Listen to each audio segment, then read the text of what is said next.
Hey, take a steady.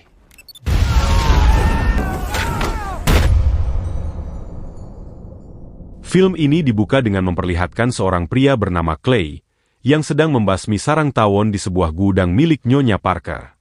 Dengan tenang dan tanpa banyak bicara, Clay menyelesaikan pekerjaannya dan memberitahu Nyonya Parker kalau semuanya sudah aman. Clay sendiri diketahui adalah seorang peternak lebah, dan belum lama ini ia diizinkan tinggal di salah satu bangunan milik Nyonya Parker. Clay mengucapkan terima kasih karena selama ini diperlakukan dengan sangat baik. Siang hari itu, saat Nyonya Parker sedang bekerja di depan laptop, tiba-tiba muncul peringatan mencurigakan. Di layar tertulis bahwa hard disk komputernya terinfeksi virus berbahaya dan harus segera diperbaiki dengan menelepon nomor tertentu. Bagi kita yang paham teknologi, jelas ini hanyalah modus penipuan. Namun bagi Nyonya Parker yang sudah lanjut usia dan kurang mengerti soal komputer, peringatan itu terdengar sangat meyakinkan dan menakutkan.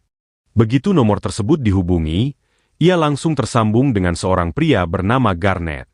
Dengan nada meyakinkan, Garnet mulai memainkan perannya sebagai ahli komputer. Modus mereka sebenarnya sederhana. Para penipu menargetkan lansia, menakut-nakuti dengan istilah teknis komputer, lalu menawarkan solusi palsu. Nyonya Parker diminta mengunduh sebuah aplikasi dari situs yang telah disediakan oleh mereka.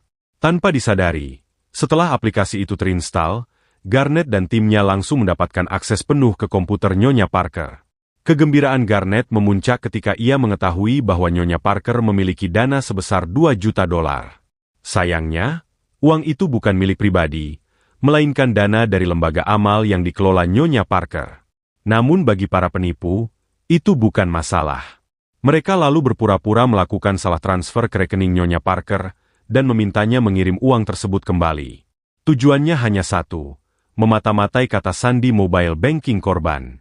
Begitu transfer dilakukan, seluruh uang di rekening Nyonya Parker langsung disikat habis. Semua lenyap dalam sekejap.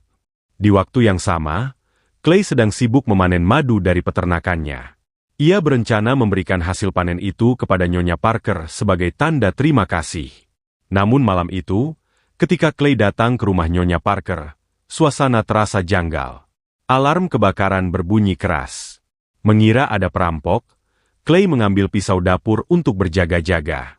Begitu masuk ruang tengah, Clay justru menemukan pemandangan yang mengejutkan. Nyonya Parker telah tewas akibat bunuh diri. Di saat yang sama, anak Nyonya Parker bernama Verona, seorang agen FBI, tiba-tiba datang dan langsung menodongkan pistol ke arah Clay.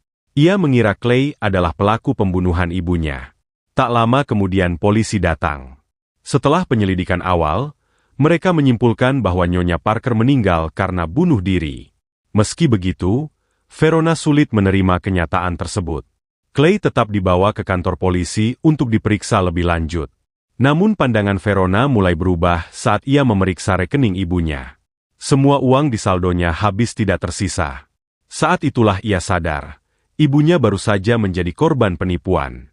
Keesokan harinya, Verona menemui Clay untuk meminta maaf karena telah menuduhnya. Verona bercerita bahwa ibunya selama ini hidup sendirian, apalagi sejak kakaknya yang seorang mantan marinir meninggal dunia. Ketika fotonya diperlihatkan, Clay ternyata memiliki kemiripan yang mencolok. Mungkin itulah alasan Nyonya Parker sudah menganggap Clay seperti anak sendiri. Verona juga menjelaskan bahwa uang yang dicuri adalah dana amal, dan meski FBI sudah menyelidiki, para pelaku sulit dilacak. Tanpa banyak bicara, Clay membuka salah satu kotak sarang lebahnya. Di dalamnya terdapat sebuah ponsel khusus. Clay menghubungi seorang kenalan dan meminta bantuan melacak para penipu. Hanya dalam hitungan jam, lokasi para penipu berhasil ditemukan. Sesuatu yang bahkan FBI gagal lakukan. Begitu tahu lokasinya, Clay langsung menuju ke sana dengan membawa 2 jerigen berisi bensin. Saat ditanya penjaga ada urusan apa, Clay dengan santai menjawab bahwa ia ingin membakar gedung itu. Mereka mengira Clay hanya bercanda.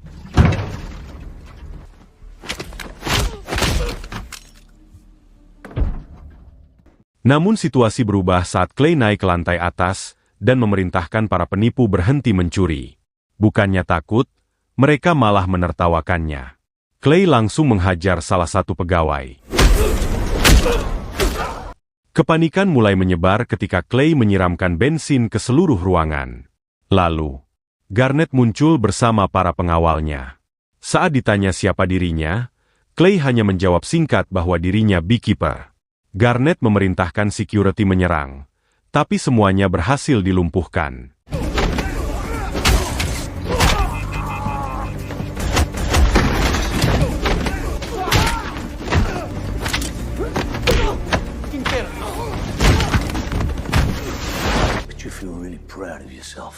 Clay lalu memasang bom yang akan meledak saat ada panggilan telepon masuk. Gedung itu pun hancur lebur. Garnet segera melapor ke bosnya, Derek, yang langsung memerintahkan pembunuhan terhadap Clay. Sementara itu, Verona dan FBI mulai menyadari bahwa Clay bukan orang sembarangan. Dan semua bukti yang menyebabkan kekacauan ini mengarah kepadanya.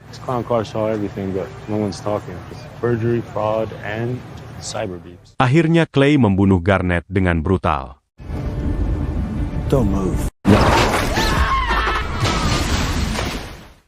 Lalu menelepon Derek dan berjanji akan datang menemuinya. Derek panik dan meminta bantuan Wallace, mantan direktur CIA. Begitu mendengar istilah Beekeeper, Wallace langsung ketakutan. Ia menjelaskan bahwa Beekeeper adalah organisasi rahasia yang bertugas menjaga keseimbangan sistem negara. Jika Clay bergerak, berarti ada sistem yang dianggap sudah rusak. If a beekeeper says you're gonna die, you're gonna die. Upaya menghentikan Clay gagal total. Bahkan beekeeper lain yang dikirim untuk membunuhnya justru tewas di tangan Clay.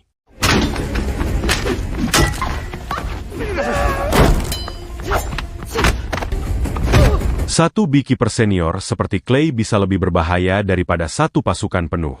Verona semakin dalam menyelidiki dan menyadari bahwa target akhir Clay adalah Derek, pusat dari semua kejahatan ini. Dan disinilah fakta besar akhirnya terungkap. Wallace mengatakan bahwa satu-satunya tempat aman bagi Derek adalah berlindung di balik kekuasaan ibunya. Karena ternyata, ibu Derek adalah Presiden Amerika Serikat. Fakta ini langsung mengubah segalanya. Kini, bukan hanya seorang kriminal yang terancam, tapi juga keluarga kepala negara. Clay tetap melanjutkan aksinya. Ia menyusup ke gedung presiden, memasang bom, dan memancing semua orang keluar. Terjadi pertempuran besar. Clay melumpuhkan puluhan pasukan keamanan seorang diri.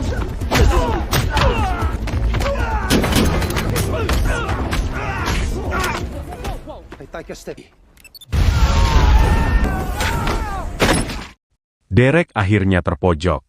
Dalam kepanikan, ia bahkan membunuh seorang petinggi FBI dan menjadikan ibunya sendiri sebagai tameng hidup. Clay masuk dan mengakhiri semuanya dengan menembak Derek. Setelah itu Clay kabur. Verona sebenarnya bisa menembaknya, tapi ia memilih membiarkannya pergi. Karena di dalam hatinya, ia tahu, hanya Clay yang bisa memberi keadilan bagi ibunya. Dan film pun berakhir.